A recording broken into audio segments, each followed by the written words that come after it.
గుంటూరులో శంకర్ విలాస్ బ్రిడ్జిని ఎప్పట్లోగా పూర్తి చేస్తారో ప్రభుత్వం ఒక శ్వేతపత్రం విడుదల చేయాలని డిమాండ్ చేశారు వైసీపీ నేతలు. తన ఆలోచనలతో గుంటూరు నగరాన్ని కేంద్ర మంత్రి పెమ్మసాని చంద్రశేఖర్ నాశనం చేశారని విమర్శించారు మాజీ మంత్రి అంబటి రాంబాబు. నగర ప్రజలు ఎటు వెళ్లాలో తెలియక అవస్థలు పడుతున్నారని ఆవేదన వ్యక్తం చేశారు.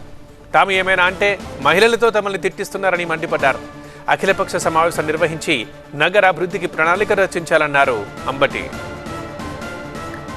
మేము ఏదైనా మాట్లాడితే ఇలా బూతులు తిట్టించే కార్యక్రమం చేస్తాం పెమ్మసాని గారు, ఇది మంచిది కాదు. బూతులు తిట్టదలుచుకుంటే మేము బాగా తిట్టగలం, కాకపోతే సంస్కారం కాదని ఊరుకుంటున్నాం.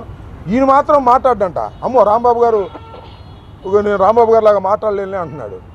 సమాధానం చెప్పు సార్, మాట్లాడాల్సిన అవసరం ఉంది. నా దగ్గర ఏమన్నా పెద్ద చాకచక్యం ఉందా?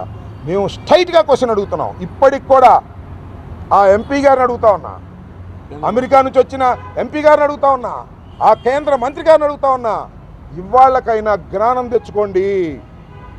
జేఏసీని పిలవండి, వారితో చర్చలు జరపండి, అఖిలపక్ష సమావేశం పెట్టండి, వాళ్ళతో చర్చలు జరపండి, దీని పరిష్కారం ఏంటో అడగండి. మేము చెబుతాం, వింటే వినండి, వినకపోతే వినకపోండి. అసలు ప్రజాస్వామ్యంలో ఇంత గందరగోళం జరుగుతుంటే మా వాయిస్ వినడానికి కూడా మీరు ఇబ్బంది పడుతూ ఆ లేడీ చేత, ఈ లేడీ చేత, యూట్యూబ్లో పనికి మాలిన వాళ్ళ చేత మమ్మల్ని తిట్టించే కార్యక్రమం చేస్తే ఇట్లాంటి లెక్క చేస్తామా? మేము ఎన్ని చూసొచ్చావయ్యా? నువ్వు చూసేదేమో పెమ్మసాని గారు. మేము చిన్నప్పటి నుంచి రాజకీయాల్లోండి అన్నీ చూసి వచ్చాం. అజ్ఞానంతో వ్యవహరిస్తున్నావు, అహంతో వ్యవహరిస్తున్నావు, ధనం ఉందని వ్యవహరిస్తున్నావు. అది సరైన విధానం కాదు. ఆయన జగన్మోహన్ రెడ్డి గారిని దూషిస్తున్నాడని నేను మాట్లాడుతున్నా అంట. నీ బోటి కోన్ కిస్కా గొట్టంగాళ్ళు రోజు దూషిస్తారు. We don't care that. మీకు జ్ఞానం లేదు, పరిజ్ఞానం లేదు, అవగాహన లేదు, ఆలోచన లేదు, అనుభవం లేదు, డబ్బు ఉంది, పవర్ ఉంది. సర్వనాశనం చేసేస్తున్నారు ఇవాళ గుంటూరు పట్టణాన్ని అని చెప్పడమే మా ఉద్దేశం.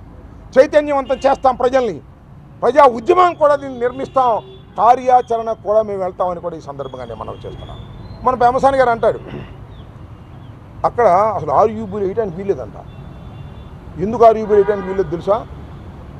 120 ట్రైన్స్ వెళ్తున్నాయంట, దాని కింద పెద్ద పెద్ద వైర్లు ఉన్నాయంట, అందువల్ల ఆర్యూబీ వేయడానికి వీలు లేదు అన్నాడు.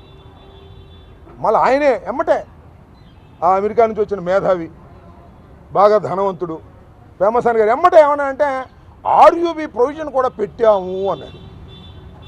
ప్రజలు కోరితే, జేయూసీ కోరితే, జేఏసీ కోరితే ఆర్యూబీ ప్రొవిజన్ కూడా పెట్టాం. ఎందుకు పెట్టాం మరి ఆర్యూబీ ప్రొవిజన్ వేయటానికి వెళ్ళకపోతే? అడుగు, సమాధానం చెప్పు పెమ్మసాని గారు, సమాధానం చెప్పండి.